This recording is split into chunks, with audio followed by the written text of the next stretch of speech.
Welcome friends, I am Neeraj Kumar Kyathal and you are watching For Nurses Preparation YouTube channel. Today is 5 March 2021. We are here with today's video. Today video contain important nursing MCQs for AIMS NORCET, ESIC, CHO, CRPF, NHM and HSSC exam. So let's begin our today's video. Our video's first question is priority nursing intervention in Guillain-Barré syndrome. Guillain-Barré syndrome में priority nursing interventions क्या मानी जाएंगी?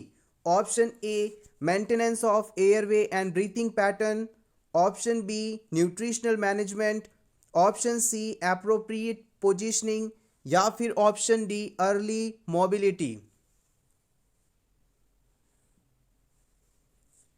The right answer of this question is option A. Maintenance of airway and breathing pattern. आपको ये पता होना चाहिए कि गुलियन-बार सिंड्रोम GBS में पैरालिसिस पाया जाता है और पैरालिसिस कंडीशन फेफड़ों को इफ़ेक्ट कर सकती है, लंग्स को इफ़ेक्ट कर सकती है. तो ऐसे पेशेंट्स जिसमें गुलियन-बार सिंड्रोम कंडीशन है उनमें हमें एयरवे और ब्रीथिंग पैटर्न को कंटिन्यूसली और क्लोजली मॉनिटर करते रहना चाहिए. Question number 2.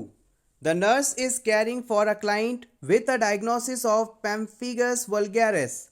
On assessment of client the nurse should look for which sign characteristic of this condition. Simply आपको इस क्वेश्चन में पूछा जा रहा है कि पेम्फिगस वल्गैरिस नामक डिजीज कंडीशन में आपको इन चारों में से कौन सा साइन देखने को मिलेगा? Option A Turner sign, option B Chvostek sign, option C Nikolsky sign, option D Trousseau sign. The right answer of this question is option C. Nikolsky sign हमें पेम्फिगस वल्गैरिस नामक पेशेंट्स के अंदर देखने को मिलेगा. पेम्फिगस वल्गैरिस नामक disease से संक्रमित व्यक्तियों में निकोल्स्की साइन देखने को मिलेगा. Let's see the explanation. A hallmark sign of pemphigus vulgaris is Nikolsky sign which occurs when epidermis can be rubbed off by slight friction of injury. ये तो हमने जान लिया कि जिस पर्सन के अंदर पेम्फिगस वल्गैरिस डिजीज है उसके अंदर हमें निकोल्स्की साइन देखने को मिलेगा. अब ये निकोल्स्की साइन है क्या? मान लीजिए ये पर्सन की सरफेस स्किन का बॉडी का कोई पार्ट है और ये उसकी एपिडर्मिस है. अब इस पर्सन के अंदर आप जैसे ही थोड़ा सा फ्रिक्शन करेंगे, कोई किसी चीज़ से घर्षण होगा या फिर उसके बॉडी पार्ट में कोई इंजरी होगी, तो उस समय इसकी जो स्किन की अपर लेयर है, एपिडर्मिस है, ये बाहर आ जाएगी. कहने का मतलब है उसकी स्किन उधड़ जाएगी. यही कंडीशन या यही साइन निकोल्स्की साइन कहलाता है. यानी साधारण से घर्षण या इंजरी के कारण पर्सन की स्किन का एपिडर्मिस का बाहर आ जाना, उधड़ जाना निकोल्स्की साइन कहलाता है और यह हमें पेम्फिगस वल्गैरिस नामक डिजीज में देखने को मिलता है. पेम्फिगस वल्गैरिस डिजीज में कुछ और साइंस भी देखने को मिलते हैं, जैसे flaccid bullae that ruptures easily and emit foul smelling drainage leaving crusted denuded skin.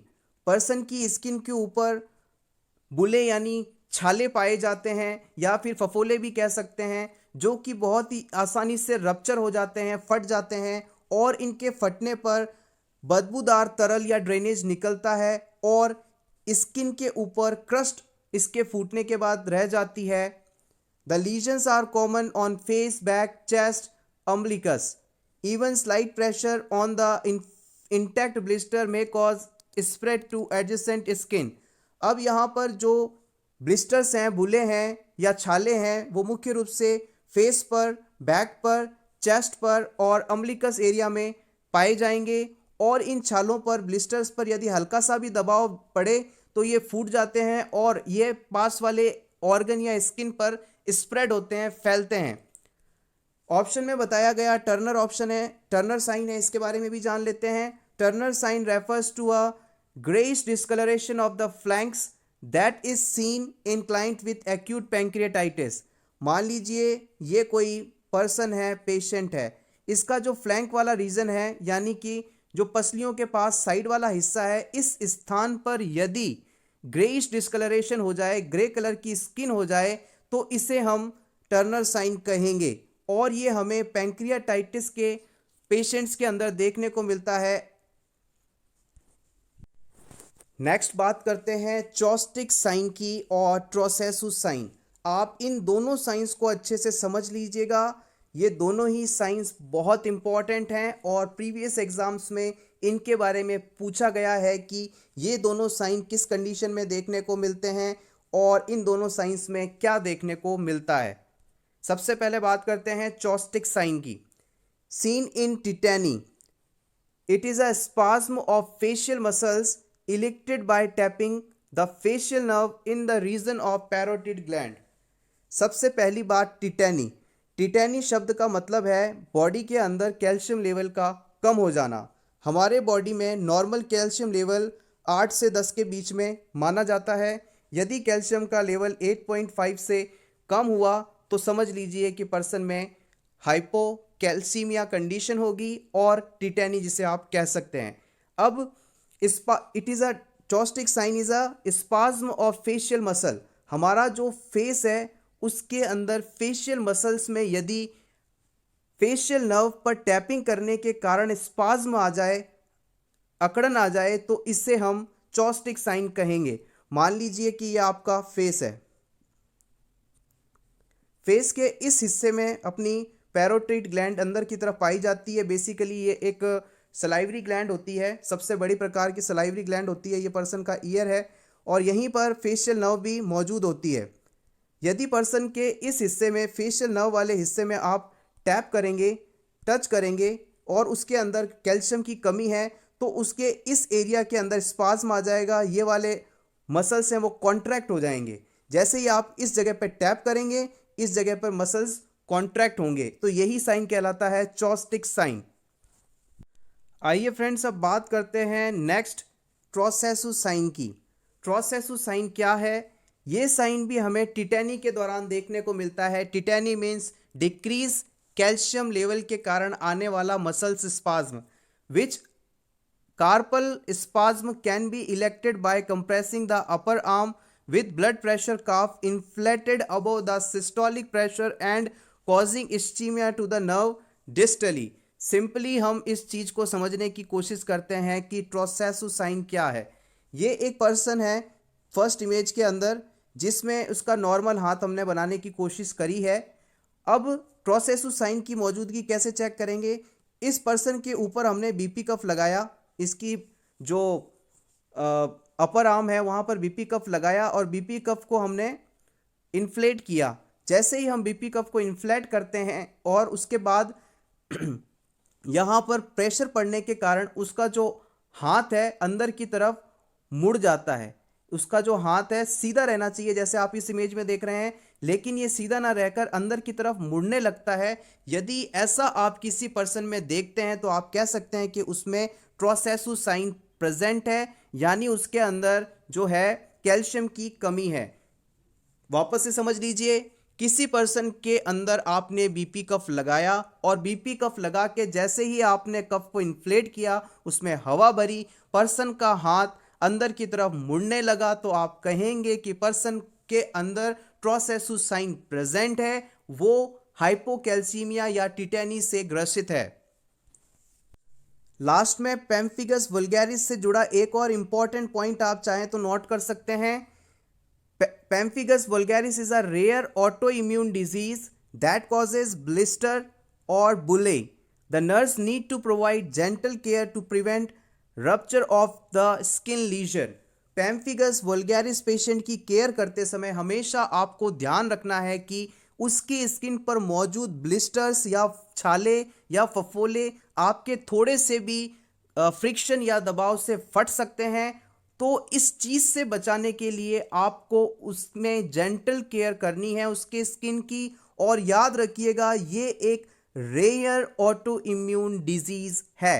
Pemphigus vulgaris is a rare autoimmune disease. Question number 3. Friends, immunity topic AIIMS नॉर्सेट exam के लिए इंपॉर्टेंट है. यहाँ से एक या दो क्वेश्चंस पूछे जाते हैं.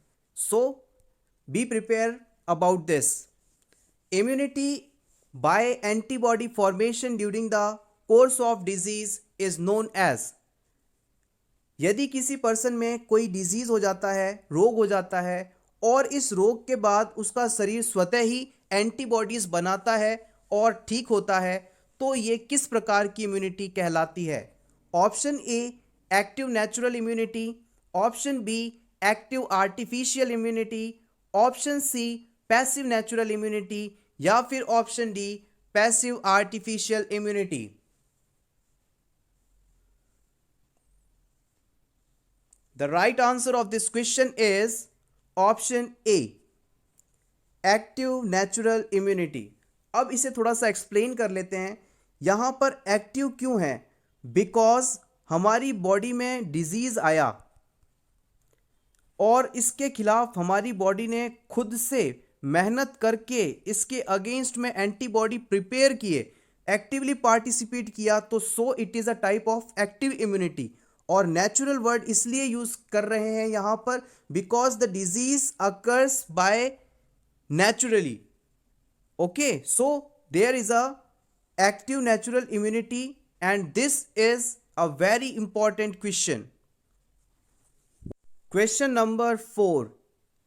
A client with sign and symptom is a candidate for artificial respiration. निम्न में से कौन से क्लाइंट में साइन एंड सिम्टम्स के आधार पर आप कहेंगे कि उसे आर्टिफिशियल रेस्पिरेशन की आवश्यकता है? आपका पहला क्लाइंट है with sign and symptoms, no heart beat और मेजरेबल रेस्पिरेशन. उसके अंदर हार्ट बीट नहीं चल रही है और उसका जो रेस्पिरेशन है उसे आप मेजर नहीं कर सकते. आपके पास दूसरा क्लाइंट है barely discernible respiration and a weak carotid pulse. ऐसा पर्सन जिसके अंदर डिस्क्रिनाइबल रेस्पिरेशन मौजूद है और वीक कैरोटिड पल्स है. या फिर option C absence of spontaneous ventilation and tachycardia. ऐसा पर्सन जिसमें स्पॉन्टेनियसली वेंटिलेशन का अभाव है, एब्सेंस है, और उसकी हार्ट रेट बढ़ी हुई है. या फिर option D shallow gasping and apical heart rate of 48. ऐसा पर्सन जो कि गैस्पिंग में है, गैस्पिंग कर रहा है और उसकी एपिकल हार्ट रेट 48 है. इंपॉर्टेंट क्वेश्चन है. आई होप ये आपको नॉर्सेट के अंदर देखने को मिले. Important question. The right answer of this question is option C absence of spontaneous ventilation and tachycardia. जिन पेशेंट्स के अंदर स्पॉन्टेनियस वेंटिलेशन का अभाव हो और टैकीकार्डिया हो, ऐसे पेशेंट्स को हम आर्टिफिशियल रेस्पिरेशन देंगे. यानी आप उसमें रेस्पिरेशन प्रोवाइड करवाएंगे, चाहे वेंटिलेटर के थ्रू हो या फिर किसी और मेजर से. यहाँ पर जो ध्यान रखने वाला पॉइंट है वो है एब्सेंस ऑफ स्पॉन्टेनियस वेंटिलेशन. अब ये स्पॉन्टेनियस वेंटिलेशन क्या होता है इसे भी हम डिस्कस करते हैं. Let's see the explanation. Artificial respiration is used for a client who have no spontaneous respiration but whose hearts are still beating. Artificial respiration हम उन क्लाइंट्स को देंगे जिनमें स्पॉन्टेनियस रेस्पिरेशन का अभाव है लेकिन उनकी हार्ट बीट्स चल रही हैं. Spontaneous breathing is natural breathing. In extreme cases mechanical ventilation is used with spontaneous breathing is इनएडिक्वेट और सीजेज एंटायरली. स्पॉन्टेनियस ब्रीथिंग का मतलब है नेचुरल ब्रीथिंग. सामान्य रूप से जब पर्सन सांस ले रहा होता है तो उसे आप स्पॉन्टेनियस ब्रीथिंग कहते हैं. मान लीजिए आप बैठे हैं, पढ़ रहे हैं या लेटे हैं, तो आपके अंदर जो नॉर्मल नेचुरल सांस ली जा रही है, इन आउट किया जा रहा है, ब्रीथ इन ब्रीथ आउट किया जा रहा है, इसको आप स्पॉन्टेनियस ब्रीथिंग कहेंगे.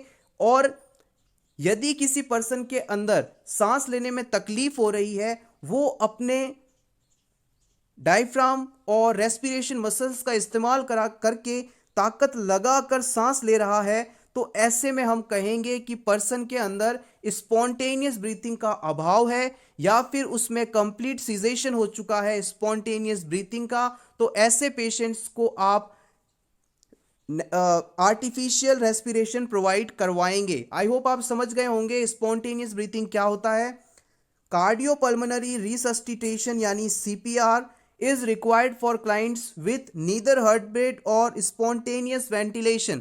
ऑप्शन में सीपीआर के बारे में बताया गया था। यहां पर हम सीपीआर कब देते हैं, जब पर्सन के अंदर ना तो उसके स्पॉन्टेनियस वेंटिलेशन हो, सांस चल रही हो, ना उसको हार्ट बीट आ रही हो, यानी उसका हार्ट भी काम करना बंद कर दे और उसके फेफड़े भी काम करना बंद कर दे। तो ऐसे सिचुएशन में हम क्या करेंगे, पर्सन को सीपीआर करेंगे। नेक्स्ट देखते हैं, artificial respiration is not done for clients who have spontaneous breathing, neither is done if there is no heartbeat। इस artificial respiration हम उस client में नहीं करेंगे जिनके अंदर spontaneous breathing मौजूद है और ना कि हार्ट बीट भी एब्सेंट है।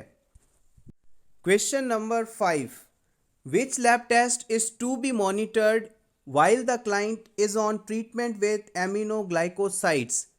aminoglycosides थेरेपी पर पेशेंट है, तो आप उसमें किस लैब टेस्ट वैल्यू को क्लोजली मॉनिटर करेंगे। Option A haemoglobin, option B serum bilirubin, option C serum creatinine या फिर option D platelets. The right answer of this question is option C.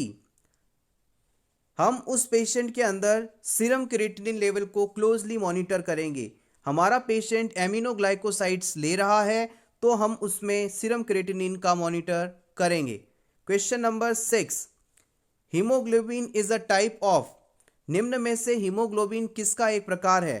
It is a carbohydrate, it is a respiratory pigment, it is a skin pigment और it is a vitamin. इन चारों में से haemoglobin क्या है। The right answer of this question is option B. Hemoglobin is a respiratory pigment. Question number 7. What is ESR? ESR का full form बताना है आपको। Option A electrolyte sedimentation rate, option B enzyme synthesis rate, option C erythrocyte sedimentation rate या फिर option D erythrocyte synthesis rate.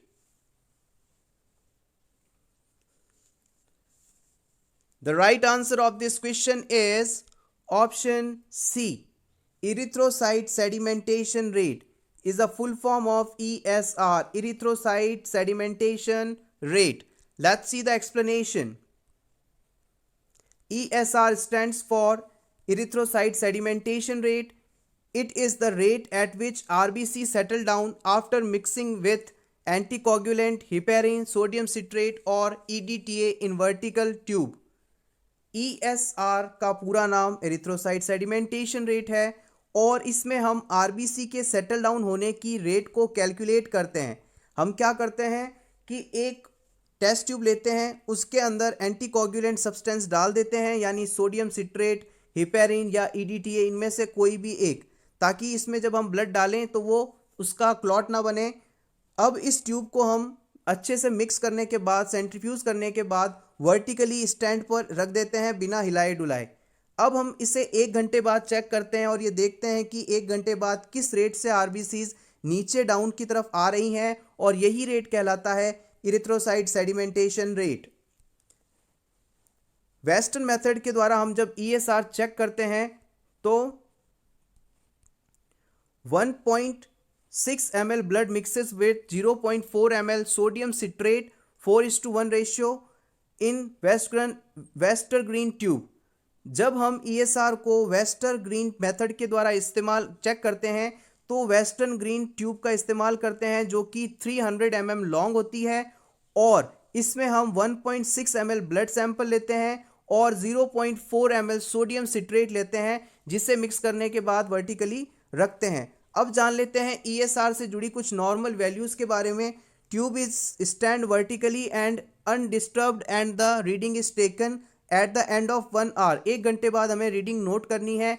अब सबसे पहले mail के अंदर जो ESR रेट होती है वो होती है 3 to 7 mm इन 1 आवर, 3 से 7 mm 1 घंटे में। फीमेल्स के अंदर ये वैल्यू होती है 5 to 9 mm इन 1 आवर। और इन्फेंट्स की बात करें तो 0 से 2 mm in 1 our.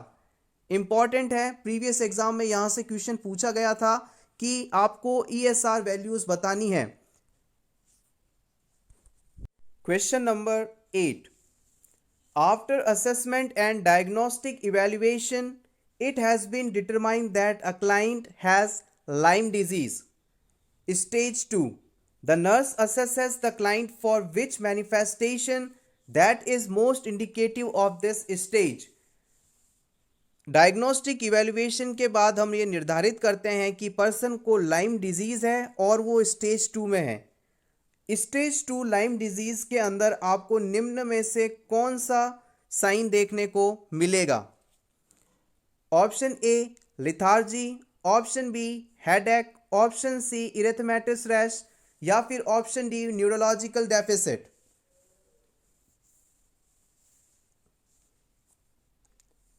The right answer of this question is option D neurological deficit.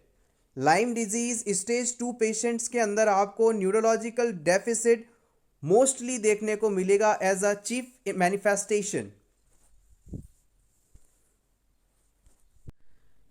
आइए जान लेते हैं लाइम के बारे में कुछ इंपॉर्टेंट पॉइंट्स। लाइम डिजीज़ को हम लाइम बोरेलियोसिस के नाम से भी जानते हैं और ये बोरेलिया बैक्टीरियम के द्वारा फैलता है। इसको फैलाने के लिए टिक्स रिस्पॉन्सिबल माने जाते हैं। टिक्स एक प्रकार के पैरासाइट्स होते हैं। Stage 2 of Lyme disease develops with in 1 to 3 months in most untreated individuals. यदि किसी पर्सन में लाइम डिजीज़ को प्रॉपरली ट्रीट ना किया जाए तो 1 से 3 महीने के अंदर वो लाइम स्टेज 1 से स्टेज 2 में आ जाता है। The most serious problem of this stage includes cardiac dysrhythmias, dyspnoea, dizziness, neurological disorder such as Bell palsy and paralysis. यदि लाइम डिजीज सेकेंड स्टेज के अंदर पेशेंट आ गया है तो उसके अंदर cardiac arrhythmias, cardiac dysrhythmias, difficulty in breathing, dizziness, चक्कर आना, neurological disorders specially Bell's palsy due to effect in the cranial nerve number 7, 7वीं क्रेनियल नर्व के अंदर यदि पर्सन को प्रॉब्लम हो तो उससे बेल्स पाल्सी होती है और यहाँ तक कि पैरालिसिस भी हो सकता है। इसीलिए इस ऑप्शन के अंदर हमने न्यूरोलॉजिकल डेफिसिट को राइट आंसर माना था। These problems are not usually permanent. ये प्रॉब्लम्स यूजुअली परमानेंट नहीं होती हैं। Flu like symptoms, headache, lethargy, muscle pain and stiffness and rash appear in stage 1। Stage 1 के इंपॉर्टेंट लक्षण में क्या क्या आता है? Flu like symptoms, headache and allergy, muscle pain, stiffness, rash, ये सभी स्टेज 1 में देखने को मिलेंगे। Priority nursing tip: The typically ring-shaped rash of lymph disease does not occur in all clients. Important लगा लीजिए, लाइम डिजीज जब किसी पर्सन के अंदर होता है तो रिंग शेप्ड रैश हर बंदे में आए, हर पेशेंट में आए, ऐसा कोई निश्चित नहीं होता। कुछ क्लाइंट्स में ये पाया जाता है, कुछ में नहीं पाया जाता। Additionally if rash does not occur it can occur anywhere on body, not only at the site of tick bite. जहां पर टिक ने काटा है, टिक पैरासाइट ने काटा है, उस जगह पर रैश हो ये निश्चित नहीं है। बॉडी के किसी और जगह पर भी रैश हो सकता है, रिंग शेप्ड रैश हो सकता है। Question number 9, important question. An adult male has a high level of high density lipoprotein in proportion to low density lipoprotein. एक अडल्ट मेल है जिसमें high density lipoprotein low density lipoprotein की तुलना में अधिक है। इन दोनों का अनुपात यदि देखा जाए तो हाई डेंसिटी लिपोप्रोटीन इसके अनुपात में अधिक है। How does this relate to his risk of developing coronary artery disease? तो इस पर्सन के अंदर कोरोनरी आर्टरी डिजीज का क्या संबंध होगा? Option A, his risk of CAD is low. High density lipoprotein के लेवल के बड़े होने के कारण उसमें कोरोनरी आर्टरी डिजीज या सीएडी का रिस्क कम होगा। या फिर there is no direct correlation, CAD का इन दोनों से कोई डायरेक्ट संबंध नहीं है। या फिर हिज रिस्क में इंक्रीज विथ एक्सरसाइज, सीएडी का रिस्क पर्सन में एक्सरसाइज के साथ बढ़ेगा। या फिर his risk will increase with age, उम्र के साथ साथ सीएडी का जो कोरोनरी आर्टरी डिजीज का खतरा है वो बढ़ेगा। The right answer of this question is option A, his risk for CAD is low. Person adult mail के अंदर high density lipoprotein low density lipoprotein से अधिक है, तो इस कंडीशन में पर्सन में कोरोनरी आर्टरी डिजीज या सीएडी के डेवलप होने की संभावना कम होगी। आइए इसके एक्सप्लेनेशन को देख लेते हैं। Although elevated LDL level in proportion to HDL are positively correlated with CAD, elevated HDL levels in proportion to LDL levels may decrease the risk of developing CAD। यहाँ पर ये कहना चाह रहा है कि यदि पर्सन में लो डेंसिटी लिपोप्रोटीन का लेवल हाई डेंसिटी लिपोप्रोटीन के प्रोपोर्शन या अनुपात से अधिक होता तो पर्सन के अंदर कोरोनरी आर्टरी डिजीज होने का खतरा भी बढ़ जाता। लेकिन यदि पर्सन के अंदर हाई डेंसिटी लिपोप्रोटीन अधिक है एलडीएल यानी लो डेंसिटी लिपोप्रोटीन की तुलना में, तो आप ये कहेंगे कि पर्सन के अंदर कोरोनरी आर्टरी डिजीज के होने की संभावना कम होगी। याद रखिएगा, आपने एक वर्ड सुना होगा गुड कोलेस्ट्रॉल और बैड कोलेस्ट्रॉल। गुड कोलेस्ट्रॉल और बैड कोलेस्ट्रॉल, तो ये जो एचडीएल यानी हाई डेंसिटी लिपोप्रोटीन है ये गुड कोलेस्ट्रॉल है। यदि ये बॉडी में बढ़ेगा तो इसका मतलब है कि पर्सन में कोरोनरी आर्टरी डिजीज होने की खतरे भी कम हो जाएगा। जबकि यदि एलडीएल यानी बैड कोलेस्ट्रॉल बढ़ेगा तो पर्सन के अंदर कोरोनरी आर्टरी डिजीज या यूं कहें कि हार्ट से संबंधित जितने भी डिजीज हैं उनके होने की संभावना काफ़ी बढ़ जाएगी। हमारे बॉडी के अंदर कोलेस्ट्रॉल का लेवल होता है अप टू 200 mg पर डीएल, 200 मिलीग्राम पर डीएल तक यदि पर्सन के अंदर कोलेस्ट्रॉल लेवल है तो आप यूं कहेंगे कि पर्सन हेल्दी है, उसका हार्ट में कोई प्रॉब्लम होने की संभावना बहुत कम है। Next important question, question number 10, expansion of PPE. PPE का फुल फॉर्म क्या है? Option A patient protective equipment, option B personal protective equipment, option C personal protective environment, या फिर option D primary protective equipment. Corona के दौरान इस word का इस्तेमाल काफ़ी बढ़ गया था। अब कोरोना कम हो रहा है और पीपीई की डिस्कशन भी कम हो रही है। The right answer of this question is option B personal protective equipment. PPE kit पहनना है, पर्सनल प्रोटेक्टिव इक्विपमेंट पहनने हैं। Friends, please join us on our Facebook page where we are regularly posting such important question and answers for your revision. Please join us. The link available in description box. Thank you. Question number 11. Administration of ready-made antibodies are called as। किसी भी person के अंदर यदि हम readymade antibody administer करेंगे तो वह किस प्रकार की इम्यूनिटी कहलाएगी? Option A naturally active immunity, option B natural passive immunity, option C artificial active immunity, या फिर option D artificial passive immunity.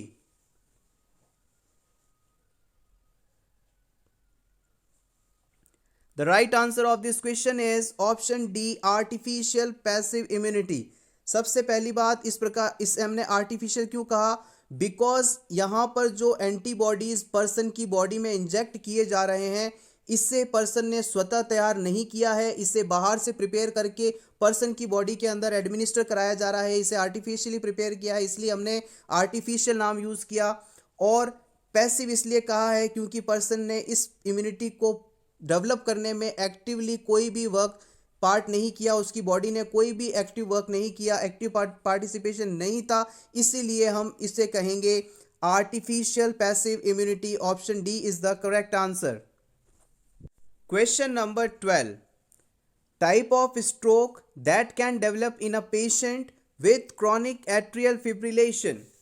Atrial fibrillation से ग्रसित व्यक्ति में निम्न में से कौन सा स्ट्रोक डेवलप हो सकता है? Option A haemorrhagic stroke, option B thrombolytic stroke, option C embolic stroke, option D mini stroke. The right answer of this question is option C. Embolic stroke is the right choice. Atrial fibrillation जब हमारे heart के अपर chambers यानी atria properly contract ना करें, हल्के हल्के contract करें लेकिन बहुत ज़्यादा तेज़ी से कॉन्ट्रैक्ट करें, तो इस सिचुएशन को आप एट्रियल फिब्रिलेशन या एएफ के नाम से जानते हैं. सिंपली फिब्रिलेशन वर्ड जब भी आप देखें तो एफ से फिब्रिलेशन, एफ से फड़फड़ाना. याद रखिएगा, हार्ट फड़फड़ाने लगता है, बहुत तेज़ी से कॉन्ट्रैक्ट करता है, लेकिन कॉन्ट्रैक्शन के दौरान जो ब्लड को आगे की तरफ पंप करने का पावर होता है वो बिल्कुल नहीं होता. एट्रियल फिब्रिलेशन हार्ट का फड़फड़ाना होता है और इस सिचुएशन में पर्सन के अंदर एम्बोलिक स्ट्रोक होने का खतरा बढ़ जाता है. आइए इसे भी समझ लेते हैं. जब पर्सन के अंदर एट्रियल फिब्रिलेशन हो रहा होगा तो पर्सन का हार्ट जो है प्रॉपरली ब्लड को हार्ट से आगे पंप नहीं कर पाएगा, तो बॉडी के अंदर ब्लड का एक्यूमुलेशन होने लगेगा और इस समय ब्लड के अंदर क्लॉट के बनने की संभावना बहुत ज़्यादा बढ़ जाती है. ब्लड जब तक शरीर के अंदर चल रहा है, मूव कर रहा है, फ्लो हो रहा है, तब तक उसके अंदर क्लॉट फॉर्म होने की संभावना बहुत कम होती है. लेकिन अगर किसी वजह से ब्लड यदि शरीर में रुक रहा है तो वहाँ पर क्लॉट बनने की संभावना, थक्का बनने की संभावना बहुत ज़्यादा होती है. और ये मूवेबल जो क्लॉट है इसी को हम एम्बोलस के नाम से जानते हैं या एम्बोलाई के नाम से जानते हैं. यदि पर्सन के अंदर ब्लड क्लॉट का निर्माण हो गया और वो ब्लड वेसल्स के अंदर बह रहा है, ब्लड के साथ साथ चल रहा है, मूव कर रहा है, तो इसे हम एम्बोलिक या एम्बोलिज्म कहेंगे. और यदि इसकी वजह से कहीं रुकावट होती है किसी ब्लड वेसल के अंदर तो उसे हम एम्बोलिक स्ट्रोक के नाम से जानते हैं.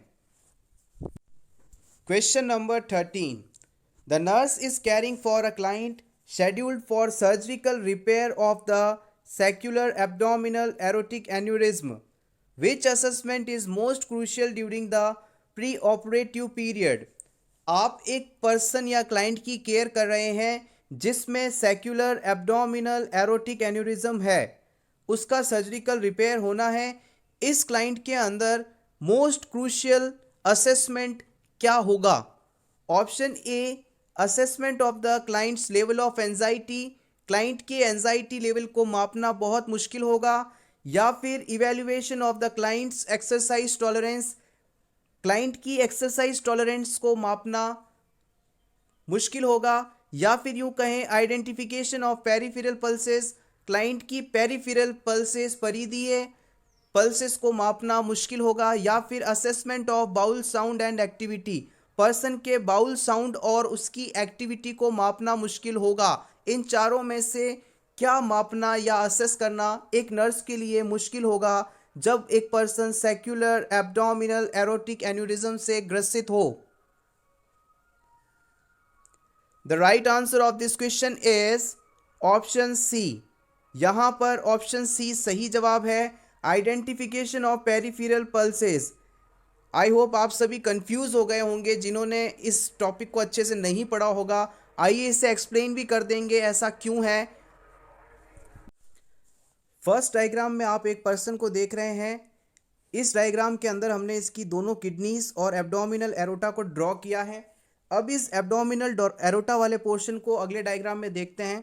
यदि किसी कारणवश एब्डोमिनल एरोटा की दीवारें कमज़ोर हो जाएं और एब्डोमिनल रीजन में एब्डोमिनल एरोटा का बैलून शेप स्ट्रक्चर बन जाए, यानी वहाँ पर गुब्बारे की तरह फुलावट आ जाए, तो इस कंडीशन को हम एन्यूरिज्म के नाम से जानते हैं.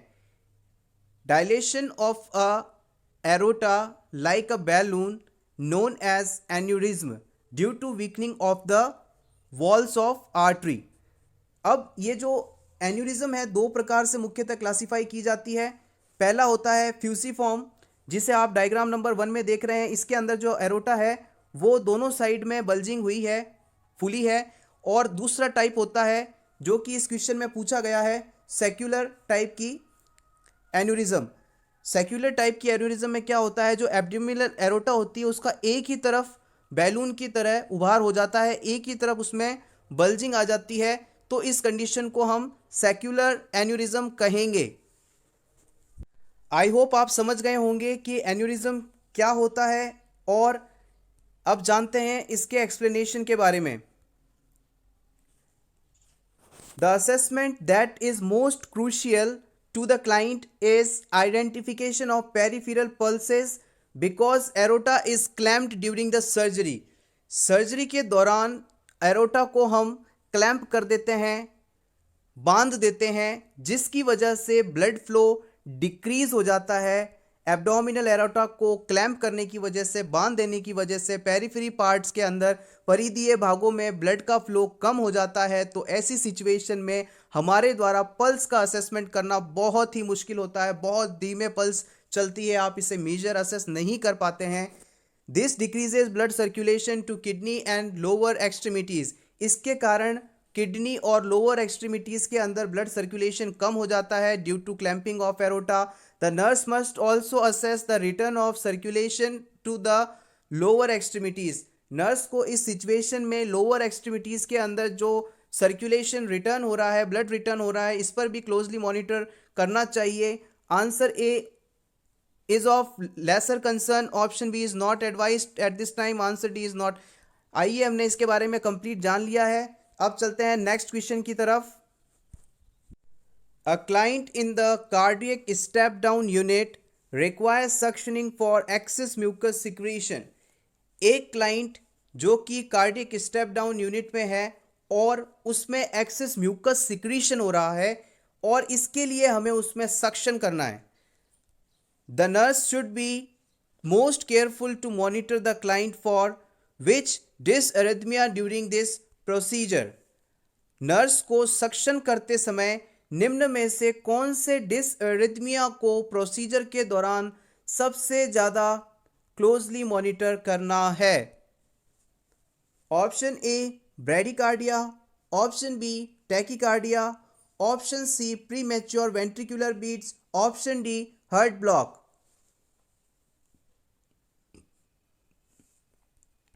The right answer of this question is option A, that is bradycardia। Simply हम इस चीज को समझें तो जब कभी भी आप किसी पर्सन के अंदर सक्शन करते हैं तो उस समय हमारी जो वेगस नर्व है, वेगल नर्व है, वो स्टिमुलेट होती है, और स्टिमुलेशन के कारण पर्सन के अंदर जो ब्रैडीकार्डिया सिचुएशन डेवलप होती है। Always remember, when we suction in a patient, vagal nerve get stimulated and that causes bradycardia।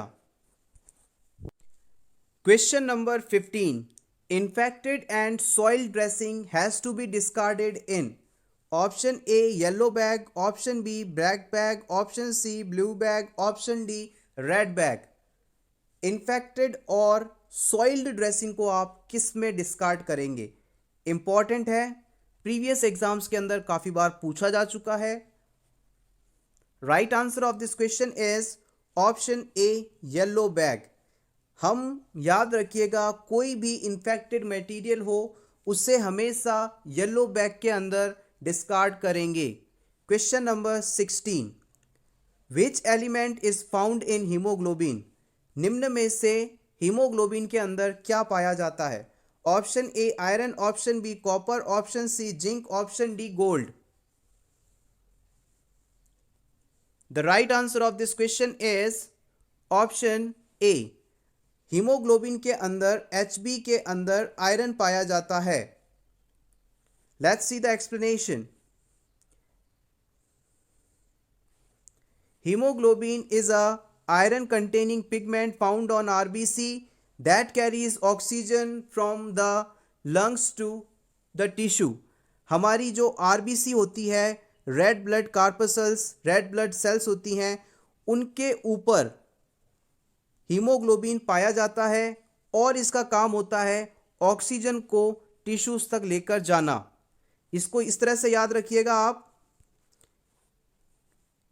HB haemoglobin, यहां पर एक एटम, यहां पर एक एटम, यहां पर एक एटम, यहां पर एक एटम, डिफरेंट कलर से बना लेते हैं।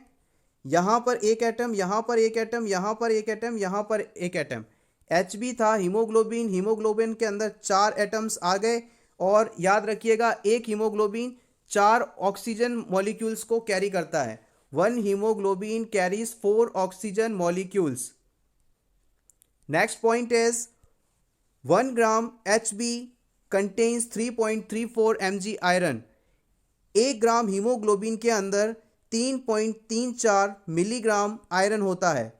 याद रखिएगा, इसी क्वेश्चन को भी काफ़ी बार एग्जाम्स में पूछा जा चुका है कि 1 ग्राम हीमोग्लोबिन में कितना आयरन होता है, तो आपको बताना है 3.34 mg या milligram. Formation of RBC depends the proper primarily on nutrients with protein, iron, copper essential for the formation of hemoglobin and vitamin B12 and folic acid necessary for DNA synthesis in stem cell of the red bone marrow। अब हम बात करें RBC के निर्माण में protein, iron, copper आदि की आवश्यकता होती है। याद रखिएगा, जब कभी भी किसी पेशेंट के अंदर एनीमिया वाली कंडीशन होती है तो उसके ट्रीटमेंट के लिए हम पर्सन को आयरन भी देते हैं, विटामिन B12 भी देते हैं। विटामिन B12 के अंदर कॉपर होता है और इन सब के कॉम्बिनेशन के साथ पर्सन को हम एनीमिया से ट्रीट करते हैं। नेक्स्ट एक्सप्लेनेशन पॉइंट को देखते हैं। Any pigment such as haemoglobin and myoglobin that has a part in the metabolism of oxygen which the body is called respiratory pigment. Question number 17।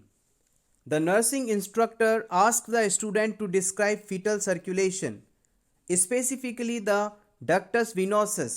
Which statement by the student indicates an understanding of ductus venosus? आपने किसी अपने student से पूछा कि भाई fetal circulation के अंदर ductus venosus क्या होता है, तो उसने जवाब दिया। उसके द्वारा दिए गए इन चारों जवाब में से कौन सा सही होगा आपको बताना है। Option A, ductus venosus connects the pulmonary artery to aorta. Ductus venosus क्या पल्मोनरी आर्टरी को अरोटा से जोड़ता है? या फिर it is a opening between right and left atria. ये दोनों हार्ट के अपर चैम्बर्स, दोनों एट्रियम के बीच पाए जाने वाली ओपनिंग है। या फिर it connects umbilical vein to inferior vena cava. क्या ये अम्बिलिकल वेन को इंफीरियर वेना कावा से कनेक्ट करने वाली स्ट्रक्चर होती है? या फिर it connects umbilical artery to inferior vena cava, या ये अम्बिलिकल आर्टरी को इंफीरियर वेना कावा से जोड़ती है। इन चारों में से कौन सा जवाब यदि स्टूडेंट ने दिया तो आप सही कहेंगे? The right answer of this question is option C, it connects the umbilical vein to the inferior vena cava. Ductus venosus आपका अम्बिलिकल वेन को इंफीरियर वेना कावा से कनेक्ट करता है। सबसे पहली बात इससे याद रखने के लिए, जहां भी आप पढ़ें डक्टस विनोसस तो इसमें विनोसस वीनस वर्ड आ रहा है, तो हमेशा आप याद रखिएगा कि डक्ट का मतलब होता है ओपनिंग या कनेक्शन बिटवीन। वीनस है तो दो वेन्स के बीच में, दो वेन्स के बीच में जो कनेक्शन होगा वो होगा डक्टस विनोसस। तो यहां पर ऑप्शन ए वाली बात है कि पल्मोनरी आर्टरी, तो गलत हो गया, ये तो हो नहीं सकता। यहां भी आर्टरी एट्रिया की बात हो रही है तो ये भी नहीं होगा। यहां पर तीसरे ऑप्शन के अंदर वेन को वेन से कनेक्ट कर रहा है इसने दिया है, तो ये आपके सही जवाब होगा। Always remember ductus venosus connects the umbilical vein to the inferior vena cava. Inferior vena cava, let's see the explanation. Ductus venosus connects umbilical vein to inferior vena cava. Foramen oval is a temporary opening between the left and right atria. अब ये आपका मान लीजिए heart है, ये heart के दो ऊपर वाले चैम्बर एट्रिया हैं और ये दो नीचे वाले वेंट्रिकल्स हैं। इस जगह पर जो मान लीजिए ओपनिंग पाई जाती है इसे आप कहेंगे फोरामेन ऑफ ओवल। हार्ट के एट्रियम्स के बीच में जो ओपनिंग पाई जाएगी उसे आप फोरामेन ऑफ ओवल कहेंगे। जन्म के बाद ये क्लोज हो जाती है। उसके बाद आता है डक्टस आर्टीरियोसिस। यहां पर गौर करिए, arteriosus duct between two arteries, ऐसी डक्ट जो दो आर्टरियों को कनेक्ट करे यहाँ पर अरोटा है और यहाँ पर पल्मोनरी आर्टरी है। अरोटा को पल्मोनरी आर्टरी से कनेक्ट करने वाली डक्ट को डक्टस आर्टीरियोसिस के नाम से जानते हैं। Question number 18, which drug is used to prevent bradycardia during surgery? Surgery के दौरान पर्सन्स में ब्रेडिकार्डिया को रोकने के लिए कौन सी दवा का इस्तेमाल किया जाता है? Option A nitrous oxide, option B succinyl chloride, option C amiodarone, option D atropine. Bradycardia means heart rate का 60 बीट्स पर मिनट से कम हो जाना। Important, the right answer of this question is option D. यदि person में हमें surgery के दौरान ब्रेडिकार्डिया को रोकना है तो इसके लिए हम एट्रोपिन ड्रग देते हैं। एट्रोपिन ड्रग का इस्तेमाल हमारे सर्जरी के दौरान बॉडी सिक्रेशंस को रिड्यूस करने में भी किया जाता है। Let's see next question, question number 19, important. In which situation would the nurse check Chvostek and Trousseau sign? किस सिचुएशन में नर्स के द्वारा चॉपस्टिक और ट्रोसेसु साइन को चेक किया जाएगा? इस पर हमने पहले डिस्कशन किया है। I hope you remember. Trousseau and chopstick sign are checked when the person is having low calcium level in their body, और we can simply say if the person is having hypocalcemia condition in which chopstick and Trousseau signs are found. इस question के options हैं client complains of calf pain, यदि पर्सन को calf pen हो रहा है, काफ रीजन्स में पेन हो रहा है, या फिर client complain headache and photophobia, या फिर पर्सन को हेडेक हो या फिर फोटोफोबिया हो। फोटोफोबिया का मतलब होता है लाइट से इरिटेशन होना। या फिर option C client complains weakness and dysphagia, या फिर पर्सन कहे कि मुझे बहुत वीकनेस लग रही है, कमजोरी लग रही है और मुझे कुछ भी खाने पीने, निगलने में, स्वेलिंग करने में दिक्कत हो रही है, डिस्फेजिया हो रही है। या फिर client complains of tingling in feet, या वो कहे कि मेरे पैरों में कुछ झुंझुनाहट है, कुछ नुकीली पिन जैसी चुभ रही है, ऐसा महसूस हो रहा है। तो आपको बताना है इन चारों में से किस स्थिति में आप चॉपस्टिक या ट्रोसेसु साइन चेक करेंगे।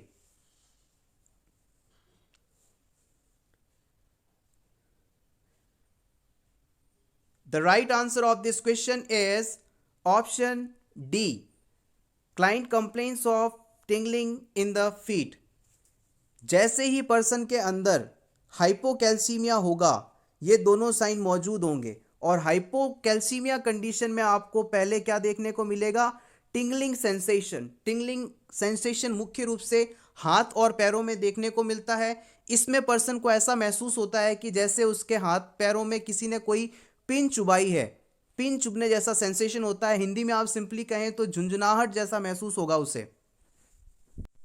फ्रेंड्स, अगर आपको ये वीडियो अच्छा लग रहा हो तो प्लीज़ इसे लाइक कर दीजिए। इस वीडियो को देखने के बाद अपने फ्रेंड्स के साथ इसे ज़रूर शेयर करें। और अगर आप पहली बार इस चैनल पर आए हैं तो for nurses preparation YouTube channel पर नर्सिंग कॉम्पिटिटिव एग्जाम्स के लिए हम रेगुलर वीडियोस अपलोड कर रहे हैं, आप इसे सब्सक्राइब भी कर सकते हैं। Thank you for liking this video, friends. Question number 20. Which of the following result of lab test are significant of the diagnosis of a will disorder? निम्न में से किस लैब टेस्ट की सहायता से आप ये निश्चित करेंगे कि पर्सन के अंदर डिसऑर्डर है? Option A RBC 4.5 to 5 million पर क्यूबिक mm। लैब रिपोर्ट में यदि पर्सन की RBC 4.5 से 5 मिलियन के बीच हो, या फिर हीमोग्लोबिन लेवल 13 से 14 के बीच में हो, या फिर प्लेटलेट काउंट 2.5 लाख से 5 लाख क्यूबिक पर mm हो, या फिर WBC 12,000 से 13,000 पर क्यूबिक mm हो।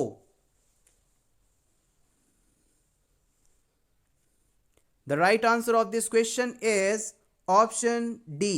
यदि पर्सन की WBC काउंट 12 से 13,000 के बीच है तो हम कहेंगे पर्सन में इन्फेक्शन मौजूद है। इन सभी चीज़ों को हम कंप्लीट कह सकते हैं कि पर्सन में CBC रिपोर्ट चेक करवाई गई है, कंप्लीट ब्लड काउंट करवाया गया है। Let's see the explanation. Normal WBC count are 4,000 to 11,000 पर mm³ पर mm। Other options are normal in range. WBC का नॉर्मल काउंट 4,000 से 11,000 के बीच होता है और यहाँ दी गई वैल्यू में 12 से 13,000 के बीच है, यानी WBC काउंट बढ़ा हुआ है, मतलब पर्सन के अंदर इन्फेक्शन मौजूद है। इंक्रीज WBC काउंट में suspect infection and inflammation in the body. यदि कभी भी CBC रिपोर्ट के अंदर आपको WBC काउंट बढ़ा हुआ मिले तो आप हमेशा ये मान लीजिएगा कि पर्सन के अंदर किसी प्रकार का इन्फेक्शन हुआ है और इन्फेक्शन की वजह से इन्फ्लेमेशन भी मौजूद है। Question number 21, important question. An older adult is scheduled for coronary arteriography during a cardiac catheterization. एक ओल्ड पेशेंट है जिसमें कार्डिक कैथेटराइजेशन हुआ और कोरोनरी आर्टीरियोग्राफी हुई. Which nursing intervention will be essential as she covers from the diagnostic procedure on hospital unit? अब नीचे बताए गए 4 इंपॉर्टेंट नर्सिंग इंटरवेंशंस में से जब वो पेशेंट इस डायग्नोस्टिक प्रोसीजर को परफॉर्म कर दिया जा चुका है, उससे रिकवर हो रही है, तो आपको परफॉर्म करना आवश्यक है. यानी सिंपली कहें तो कार्डियक कैथेटराइजेशन व कोरोनरी आर्टीरियोग्राफी किसी पेशेंट में कर दी गई है, उसके बाद इन 4 ऑप्शंस में से नर्स के द्वारा कौन सा इंपॉर्टेंट नर्सिंग इंटरवेंशन परफॉर्म किया जाना आवश्यक है. आपके ऑप्शंस हैं. Option A, encourage frequent ambulation to prevent deep vein thrombosis. आप पेशेंट को एनकरेज करेंगे, उसे कहेंगे, उसे समझाएंगे या उससे मोटिवेट करेंगे कि आप ज़्यादा से ज़्यादा अपनी बॉडी को एम्बुलेट करें, मूवमेंट करें, जिससे कि आपके अंदर DVT यानी डीप वेन थ्रोम्बोसिस नामक सिचुएशन या डिजीज डेवलप ना हो पाए. या फिर आप कहेंगे limit fluid intake to prevent fluid overload. या फिर आप उसे कहेंगे कि आपको ज़्यादा पानी नहीं पीना है, फ्लूइड इनटेक कम से कम करना है, कहीं आपके अंदर फ्लूइड ओवरलोड ना हो जाए. या फिर आप कहेंगे limit dietary fibres to prevent diarrhoea. उस पर्सन में डायरिया को रोकने के लिए डाइटरी फाइबर्स को आप कम कर देंगे. या फिर option D, assessing the arterial puncture site when taking vital science. या फिर आप जब कभी भी पर्सन के अंदर वाइटल साइंस चेक करने जाएंगे तो उस समय आर्टीरियल पंक्चर साइट को भी चेक करेंगे. What is your answer?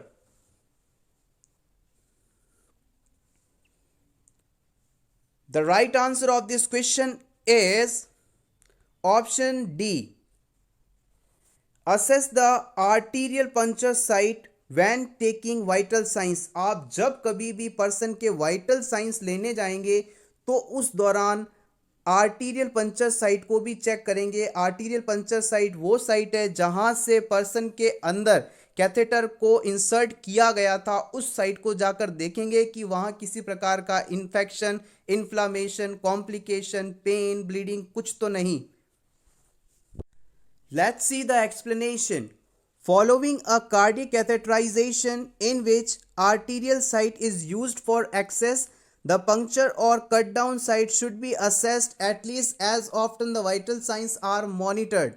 जब किसी पेशेंट में कभी भी हॉस्पिटल सेटिंग्स में आप काम करें तो याद रखिएगा, जब कभी भी पेशेंट के अंदर जहां पर कार्डियक कैथेटराइजेशन जिस साइट से किया गया है उस साइट को आप जब कभी भी पेशेंट के वाइटल्स लेने जाएं, वाइटल साइंस चेक करने जाएं, TPR BP चेक करने जाएं, तो उस समय उस पंक्चर साइट को भी आप क्लोजली मॉनिटर करेंगे, चेक करेंगे. The client is at risk of developing bleeding, haemorrhage, hematoma formation, arterial insufficiency to affected extremity.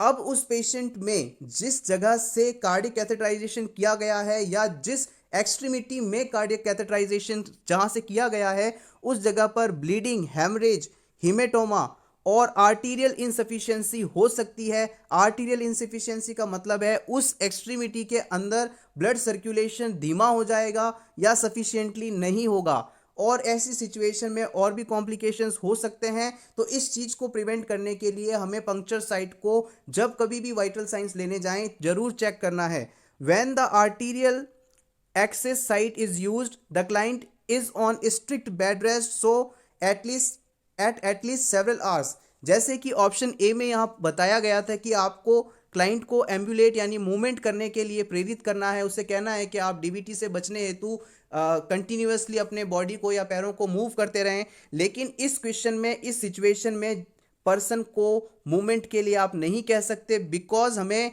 जब कभी भी पेशेंट में कार्डिक कैथेटराइजेशन किया जाता है तो कुछ घंटों तक पर्सन को कहना है कि आप बिल्कुल स्थिर रहें, बिना मूवमेंट करें, एक ही निश्चित स्थान पर रहें, अदरवाइज कॉम्प्लिकेशंस हो सकते हैं। Fluids are encouraged after catheterisation to increase urinary output and flush out the dye use during the procedure. Question में बताया गया था कि हमें पर्सन को कम से कम फ्लूइड इनटेक करने के लिए कहना है, लेकिन ये गलत है, बिकॉज कार्डियक कैथेटराइजेशन में क्या करते हैं, पर्सन की बॉडी के अंदर हम एक डाई इंजेक्ट करते हैं और प्रोसीजर कंप्लीट होने के बाद इस डाई को शरीर से जल्दी बाहर निकाल दिया जाए। इसलिए हम क्लाइंट से कहेंगे कि ज़्यादा से ज़्यादा फ्लूइड इनटेक करें और इससे पर्सन की बॉडी से जल्दी डाई बाहर निकल जाएगी। Next point is there is no need to restrict the dietary fibers. In fact, constipation can be dangerous for cardiac clients if they strain at stool. Valsalva maneuver. अब हमें patient को ये कहना है कि भाई डाइटरी फाइबर्स तो आप डाइट में अच्छे तरीके से लीजिए, क्योंकि इससे आपको क्या होगा, कॉन्स्टिपेशन नहीं होगी, कब्ज नहीं होगी और इससे आपको स्टूल पास करने में भी इजी रहेगा। नहीं तो अगर आपको यदि कहीं कॉन्स्टिपेशन हुआ, स्टूल पास करने के लिए आप फोर्स लगाएंगे, स्ट्रेनिंग करेंगे, वॉल्सल्वा मैन्यूवर करेंगे, तो इससे हार्ट पर जोर पड़ेगा और पर्सन को कॉम्प्लिकेशंस हो सकते हैं। Next question, question number 22। The best test to assess the prognosis of the patient. किसी भी पेशेंट में प्रोग्नोसिस को पता करने के लिए बेस्ट टेस्ट कौन सा माना जाता है? Osmotic fragility, haemoglobin level, packed cell volume या फिर ESR, erythrocyte sedimentation rate. Question number 22। The best test to assess prognosis of patient is. यदि किसी पेशेंट में आपको प्रोग्नोसिस टाइम पता करना है, यानी पता करना है कि पर्सन कितने समय में अच्छा हो जाएगा, तो इसके लिए कौन सा टेस्ट अपन मोस्टली यूज करते हैं? Option A osmotic fragility, option B haemoglobin level, option C packed cell volume या फिर option D erythrocyte sedimentation rate. The right answer of this question is option D erythrocyte sedimentation rate. ESR test के द्वारा हम किसी भी person में prognosis का पता कर सकते हैं। आइए इसके बारे में देख लेते हैं। ESR is a non specific laboratory test. It is used as a marker of inflammation and to assess the prognosis of patient. ESR inflammation का मार्कर, इन्फ्लामेशन के मार्कर के रूप में भी इस्तेमाल होती है, साथ ही साथ पेशेंट के प्रोग्नोसिस को डिसाइड करने में भी इसका इंपॉर्टेंट रोल है। Question number 23। A nurse is supportive of a child receiving long term rehabilitation in home rather than health care facility. किसी बच्चे को लॉन्ग टर्म रिहैबिलिटेशन उसके होम सेटिंग में मिले, ना कि हेल्थ केयर फैसिलिटीज़ में, आप एज अ नर्स इस तथ्य को सपोर्ट करेंगे या करते हैं? Why is living with family so important to a child's emotional development. किसी भी बच्चे के इमोशनल डेवलपमेंट के लिए फैमिली के साथ रहना क्यों आवश्यक है? Option A it provides rewards and punishment. Family settings में बच्चे को रिवॉर्ड्स और पनिशमेंट दोनों मिलते हैं, इस वजह से the child's development is supported. Child के विकास को वहाँ सपोर्ट किया जाता है। It reflects the mores of large society. Family में रहने से बच्चे को लार्ज सोसाइटी के मोर्स के बारे में पता चलता है। या फिर the child's identity and roles are learn. बच्चा अपनी पहचान और अपने रोल्स को सीखता है, इस वजह से। Right answer of this question is option D.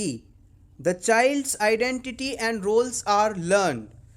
For the proper development of a child's emotion, it is very essential to live with the family. Let's see its rationale. Socialization, values and roles definition are learned within the family and help to develop a sense of self. किसी भी person का family में रहने के कारण sense of self का विकास होता है, सोशलाइजेशन, वैल्यूज़ और रोल के बारे में पता चलता है। Once established in the family, the child can more easily move into society. एक बार फैमिली में एस्टैब्लिश होने के बाद बच्चा सोसाइटी में इजीली मूव कर सकता है या सोशली एक्टिव हो सकता है। Question number 24, painless bleeding after 28 weeks of pregnancy is associated with 28 सप्ताह की प्रेगनेंसी के बाद यदि वुमेन में पेनलेस ब्लीडिंग हो रही है तो इसका कारण क्या है? ऑप्शन ए हाइडेटिडिफॉर्म मोल, या फिर प्लेसेंटा प्रीविया, या फिर एक्टोपिक प्रेगनेंसी, या फिर molar pregnancy. Very important question, previous exams में कई बार पूछा जा चुका है। The right answer of this question is option B, placenta praevia. Placenta praevia condition जब कभी भी आएगी वहां पर आप स्टार मार्क कर लीजिएगा, पेनलेस वेजाइनल ब्लीडिंग दिखेगी ही दिखेगी। प्लेसेंटा प्रीविया एक ऐसी कंडीशन है जिसमें पेनलेस वेजाइनल ब्लीडिंग होती है। इस क्वेश्चन को यहां थोड़ा सा मॉडिफाई कर दिया है। Question number 25, a nurse is discussing Alcoholics Anonymous with client. What behavior expected of members of Alcoholics Anonymous should be nurse include in the discussion? एक नर्स अपने क्लाइंट्स से एल्कोहलिक एनोनिम्स के बारे में बात कर रही है। इस दौरान मेंबर्स के कौन से बिहेवियर को नर्स द्वारा इस डिस्कशन में इंक्लूड किया जाना चाहिए? Option A, speaking aloud at weekly meetings, weekly होने वाली मीटिंग्स में तेजी से बोलना। Option B, promising to attend at least 12 meetings yearly, एक साल में 12 मीटिंग्स को अटेंड करने का प्रॉमिस करना। या फिर option C, maintaining control drinking after 6 months, 6 महीने बाद अल्कोहल लेने की आदत को कंट्रोल कर देना। या फिर acknowledging an ability to control the problem, आप अपनी समस्या को क्यों कंट्रोल नहीं कर पा रहे हैं इसके बारे में डिस्कस करना। इंपॉर्टेंट क्वेश्चन है। The right answer of this question is option D, acknowledging the ability to control problem. आप अपने अल्कोहल इनटेक की प्रॉब्लम को क्यों नहीं ओवरकम कर पा रहे हैं इसके बारे में खुलकर बात करना अल्कोहलिक एनोनिमस का मेन पॉइंट है, जो कि नर्स को अपने डिस्कशंस में जरूर इंक्लूड करना चाहिए। Let's see the explanation.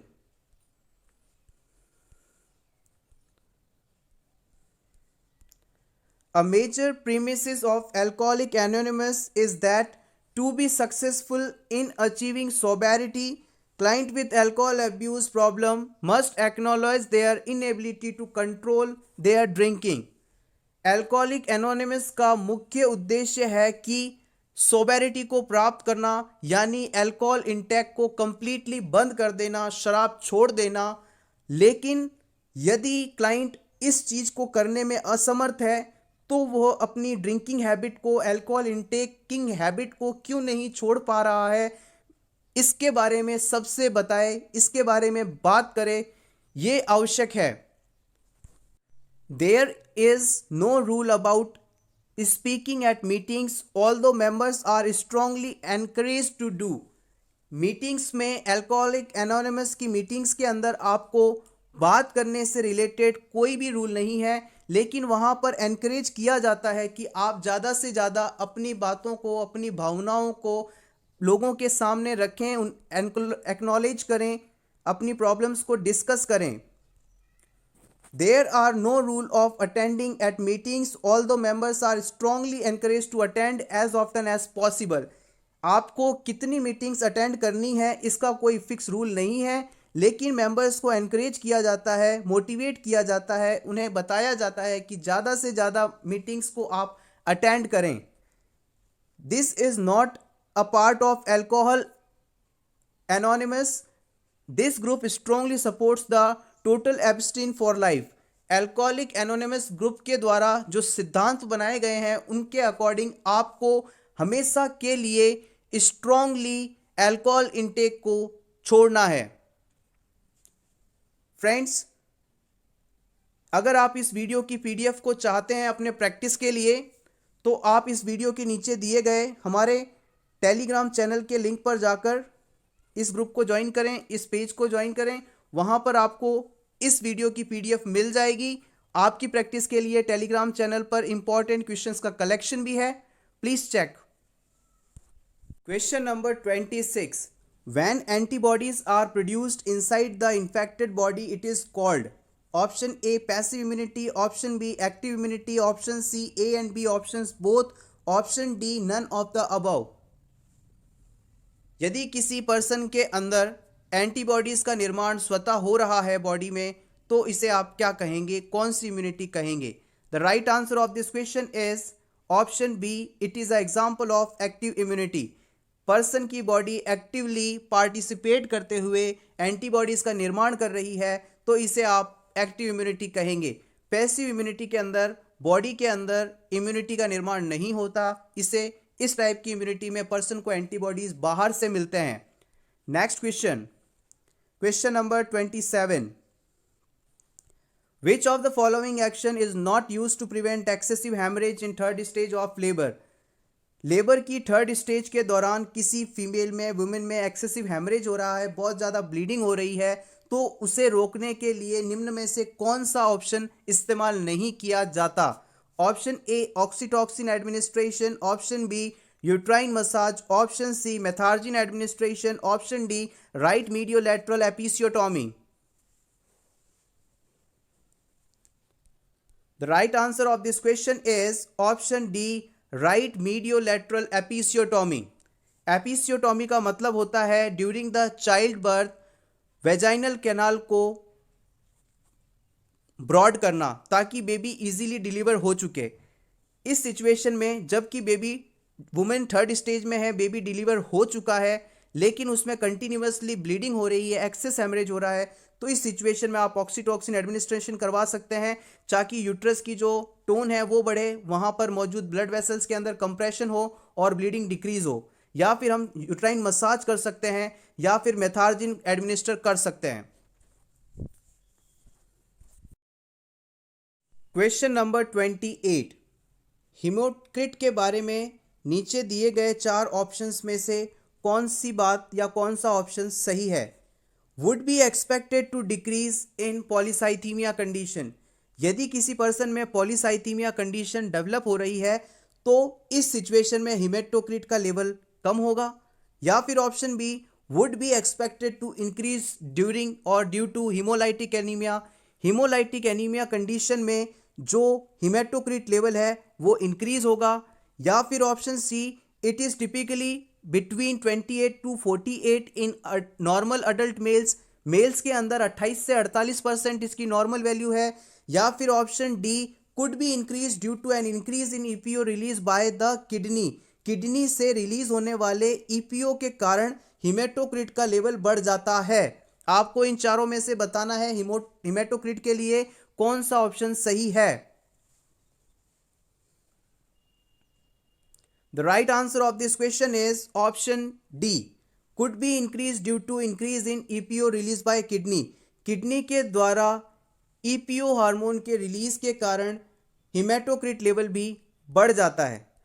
Polycythaemia का मतलब है RBC, WBC और प्लेटलेट्स तीनों का ही लेवल बढ़ना, और यदि तीनों का लेवल बढ़ रहा है तो हीमेटोक्रिट का लेवल भी बढ़ेगा, ना कि घटेगा। So this option is wrong.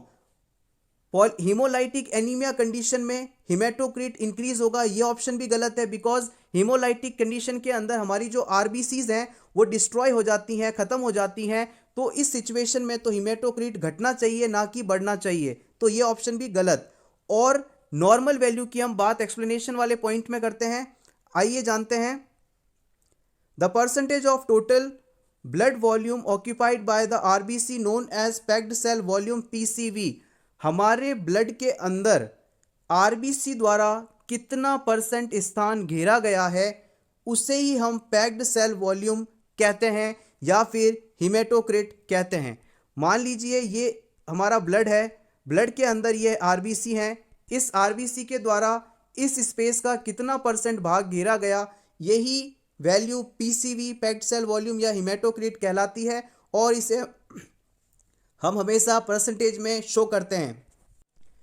Haematocrit percentage volume of RBC increase by excessive erythropoietin secretion from kidney. हमारी किडनीज के द्वारा ईपीओ यानी इरिथ्रोपोइटिन के एक्सेस सिक्रीशन के कारण आरबीसी का लेवल बॉडी में बढ़ता है और आरबीसी बढ़ते ही हीमेटोक्रिट का लेवल भी बढ़ता है। Secretion from kidney during malignancy of red bone marrow. और किन सिचुएशंस में हमारा जो इरिथ्रोपोइटिन लेवल बढ़ेगा वो हो सकती हैं malignancy of red bone marrow, COPD, emphysema, all condition which causes hypoxia in the body. ऐसी कोई भी कंडीशन जिसके द्वारा हाइपोक्सिया हो रहा है, हमारी बॉडी में ऑक्सीजन का लेवल डिक्रीज हो रहा है, उन सभी सिचुएशन में इरिथ्रोपोइटिन का सिक्रीशन बढ़ेगा और आरबीसी का प्रोडक्शन भी बढ़ेगा। नेक्स्ट पॉइंट को देख लेते हैं, approximately normal values of haematocrit. अब बात करते हैं ऑप्शंस में बताई गई नॉर्मल वैल्यू की। अडल्ट मेल के अंदर याद रखिएगा जो हीमेटोक्रिट लेवल होता है वो होता है 42 से 48 के बीच और एवरेज यदि आपसे पूछा जाए तो 45%। अडल्ट वुमेन के अंदर 38 से 46 और एवरेज की बात की जाए तो 42। चिल्ड्रन के अंदर 35 से 49 तक, 49 तक और न्यूबॉर्न बेबीज में 49 to 54%। Important question number 29, Which of the following drug is not used in the management of hyperkalemia? हाइपरकैलीमिया के मैनेजमेंट में कौन सी दवा इस्तेमाल नहीं की जाती? Option A calcium gluconate, option B salbutamol, option C sodium bicarbonate, option D atropine sulphate. The right answer of this question is option D, atropine sulfate. Atropine sulfate is the drug that is not used in the treatment of hyperkalemia. हाइपरकैलीमिया का मतलब होता है body के अंदर potassium level बढ़ जाना। Next question, question number 30, the transfer of antibodies from mother's milk to the baby is called. माँ के दूध से बच्चों में एंटीबॉडीज का पहुंचना किस प्रकार की इम्यूनिटी है? Artificial acquired passive, artificial acquired active, naturally acquired passive या फिर naturally acquired active. Right answer of this question is option C, natural acquired passive immunity. This antibodies naturally comes from mother's milk to baby, so it is called natural, and it is passive because the baby's body is not actively participating in the formation of antibodies, so it is known as natural acquired passive immunity. Question number 31, which prothrombin time value would be considered normal for a client who is receiving warfarin? एक client जिसे warfarin या काउमेडिन दिया जा रहा है उसमें prothrombin time normal value क्या मानी जाएगी? Option A 12 second, option B 20 second, option C 60 second, option D 98 seconds. Important question, very important question. The right answer of this question is option B, 20 second. Let's see the explanation. When a client receiving Coumadin, यदि किसी व्यक्ति को warfarin या काउमेडिन दिया जा रहा है तो उसका प्रोथ्रोम्बिन टाइम 1.5 से 2 गुना बढ़ जाएगा नॉर्मल वैल्यू से, जो कि 11 से 12.5 सेकेंड मानी जाती है। 12 second falls in that range, 12 second इस रेंज के अंतर्गत आता है। 12 second is normal for someone who is not receiving Coumadin. यदि किसी पर्सन में काउमेडिन नहीं दिया जा रहा है तो उसके लिए 12 सेकेंड नॉर्मल वैल्यू मानी जाएगी। 60 second is normal for partial thromboplastin time test. 60 second जो वैल्यू है वो पार्शियल थ्रोम्बोप्लास्टिन टाइम के लिए नॉर्मल वैल्यू है। 98 second on PTT would be acceptable for the client who is receiving heparin. जिन clients में हिपेरिन चल रहा है उनके लिए पीटीटी वैल्यू 98 सेकेंड एक्सेप्टेड है। It should be 1 to 2 times normal range 60 to 70 second. Normal range होती है 60 से 70 सेकंड पीटीटी की, जो कि हिपेरिन के कारण 1.5 से 2 गुना हो जाती है और एक्सेप्टेड है। Question number 32, after hydatidiform mole surgery the nurse should assess. यदि किसी पर्सन में हाइडेटिफॉर्म मोल सर्जरी हुई है तो उसमें आप एज अ नर्स क्या असेस करना जरूरी है? Option A urine output, option B SCG, option C vaginal discharge, option D biopsy result. The right answer of this question is option B HCG result। Human chorionic gonadotropin का आप level assess करेंगे after hydatidiform mole surgery. Question number 33, deficiency of oxygen into blood call. यदि किसी person के blood में oxygen की कमी हो जाती है तो इसे आप निम्न में से क्या कहेंगे? हाइपोक्सीमिया, एस्फाइक्सिया, एनोक्सिया या फिर all of the above. Important question previous exams में पूछा जा चुका है। The right answer of this question is option A hypoxaemia. याद रखिएगा, ईमिया वर्ड जहां कहीं भी सुफिक्स के रूप में यानी किसी भी वर्ड के पीछे लग जाए तो इसका मतलब होता है ब्लड से related to word aemia, blood, aemia means blood. So deficiency of oxygen into blood known as hypoxaemia. Let's see the explanation. Decrease oxygen concentration into arterial blood measured by arterial oxygen partial pressure value is called hypoxemia। यदि blood में oxygen की मात्रा को मापना है तो हम arterial oxygen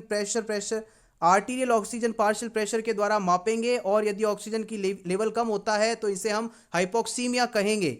a lack of oxygen in body tissue called hypoxia और एनोक्सिया। यदि किसी पर्सन के शरीर में टिश्यूज के अंदर, बॉडी टिश्यूज के अंदर ऑक्सीजन की कमी होती है तो इसे हम हाइपोक्सिया या एनोक्सिया के नाम से जानते हैं। A condition caused by the insufficient intake of oxygen called asphyxia. यदि किसी पर्सन में इनसफिशिएंट इनटेक ऑफ ऑक्सीजन हो रहा है तो आप उसे एक्सपाइक्सिया कहेंगे।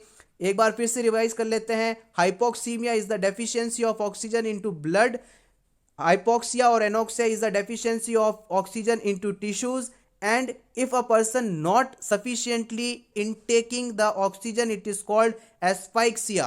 So always remember these important terms. Question number 34, a child come to the hospital after exposure to diphtheria and is given antitoxin, this type of immunity known as। एक बच्चा जो कि डिप्थीरिया से ग्रसित है उसको इलाज के लिए एंटीटॉक्सिन्स दिए जा रहे हैं, तो इस प्रोसीजर के थ्रू हम कौन सी इम्यूनिटी दे रहे हैं? Active natural, active artificial, passive natural या passive artificial? The right answer of this question is option D. This is an example of passive artificial immunity because the body of a child who is suffering with this diphtheria disease not actively participating in production of such antibodies or antitoxins, so it is an example of passive artificial immunity. This is an important question. Next question, question number 35. The nurse is assisting the RN with discharge instructions for the client with an implantable defibrillator. What discharge instruction is essential? एक client जिसमें implantable defibrillator लगा हुआ है उसे hospital से discharge किया जा रहा है। डिस्चार्ज के समय कौन सी आवश्यक निर्देश आप उसे देना चाहेंगे? Option A, you can not eat food prepared in microwave, microwave में बना खाना आपको नहीं खाना है। या फिर option B, you should avoid moving the shoulder on the side of the pacemaker side for 6 weeks. 6 सप्ताह तक आप जिस तरफ पेस मेकर लगा है उस शोल्डर को मूव नहीं करेंगे। या फिर you should use your cell phone on your right side, आप अपने सेल फोन को हमेशा राइट साइड में रखकर यूज करें। या फिर option D, you will not be allowed to fly on a commercial airliner with defibrillator in place, आप हवाई जहाज से यात्रा नहीं कर सकते। इनमें से कौन सा इंपॉर्टेंट इंस्ट्रक्शन आप क्लाइंट को देंगे जिसमें इम्प्लांटेबल डिफिब्रिलेटर लगा हुआ है?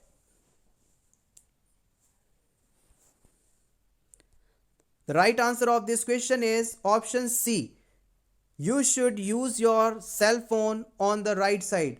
उससे हम कहेंगे कि आप अपना मोबाइल या सेल फोन हमेशा राइट साइड में यूज़ करें। Let's see the explanation. The client with internal defibrillator should learn to use any battery operated machinery on the opposite side. हमें क्लाइंट को ये समझाना है कि आपके अंदर जो इंटरनल डिफिब्रिलेटर लगा हुआ है, इस वजह से आपको कोई भी ऐसी मशीन जिसमें बैटरी मौजूद है उसे हमेशा अपने ऑपोजिट साइड में रखकर यूज़ करना है, डिफिब्रिलेटर के ऑपोजिट में यूज़ करना है, या यूँ कहें राइट साइड से यूज़ करना है। He should also take his pulse rate and report dizziness और फेंटिंग। और आपको ये भी बताना चाहिए कि क्लाइंट हमेशा से अपना पल्स रेट को चेक करे, और यदि किसी प्रकार के डिजीनेस है, चक्कर आ रहे हैं, तो इसको तुरंत डॉक्टर को, हेल्थ केयर प्रोवाइडर को रिपोर्ट करे। Answer A B D are incorrect because the client can eat food prepared in microwave, move his shoulders on the affected side and fly in an aeroplane. Client को हम कहेंगे कि आप microwave में बना खाना खा सकते हैं, आप अपने शोल्डर्स को मूव कर सकते हैं, आप हवाई यात्रा भी कर सकते हैं, इसमें किसी भी प्रकार का बाउंडेशन नहीं है। Question number 36। Administration of readymade antibodies is an example of.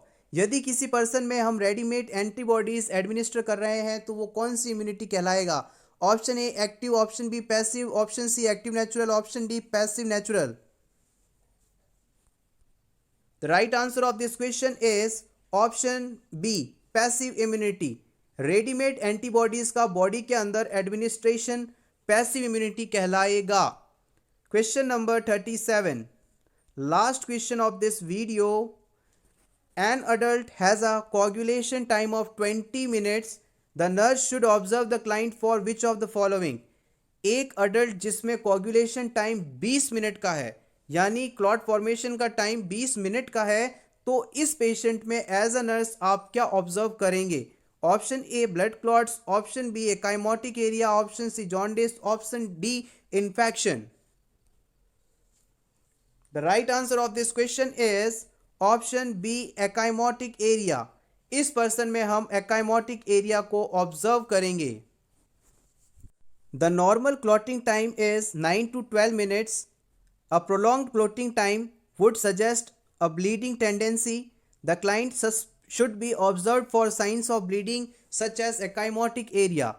किसी भी पर्सन में clotting time, normal clotting time 9 से 12 मिनट का मानते हैं। यदि क्वेश्चन में दिए गए क्लाइंट का 20 मिनट टाइम दिया गया है तो ये ब्लीडिंग टाइम बहुत ज़्यादा है। इस पेशेंट के अंदर ब्लीडिंग की संभावना बहुत ज़्यादा है, और इस वजह से हम पर्सन के अंदर ब्लीडिंग हुई है या नहीं इस साइन को चेक करेंगे। एग्जाम्पल के रूप में ecchymotic area. Blood clots would occur with a clotting time less than normal. यदि किसी पर्सन में क्लॉटिंग टाइम नॉर्मल से कम हो तो उसके अंदर ब्लड क्लॉट्स का निर्माण ज़्यादा होता है। ऐसे पेशेंट पे हम ब्लड क्लॉट्स को चेक करते, लेकिन यहाँ पर ब्लीडिंग टाइम नॉर्मल से काफ़ी ज़्यादा है तो हम एकाइमोटिक एरिया को चेक करेंगे। Jaundice occurs with liver damage और rapid breakdown of RBC such as seen in sickle cell anaemia. Jaundice का मुख्य कारण लीवर में डैमेज या फिर आरबीसी की ज़्यादा संख्या में ब्रेकडाउन होना माना जाता है, जैसा कि सिकल सेल एनीमिया कंडीशन में। So everyone, this was our today's video with 37 important questions. आपको वीडियो कैसा लगा कमेंट सेक्शन में ज़रूर बताइएगा। अगर वीडियो पसंद आया हो तो प्लीज़ इस वीडियो को लाइक कर दीजिए, अपने दोस्तों के साथ शेयर कर दीजिए, और पहली बार इस चैनल पर आए हैं तो फॉर नर्सेस प्रिपरेशन यानी कि FNP चैनल को ज़रूर सब्सक्राइब करें। नर्सिंग कॉम्पिटिटिव एग्जाम्स के लिए हम रेगुलर वीडियोस इस चैनल पर अपलोड कर रहे हैं। Thank you so much once again and all the best for upcoming all the nursing exams.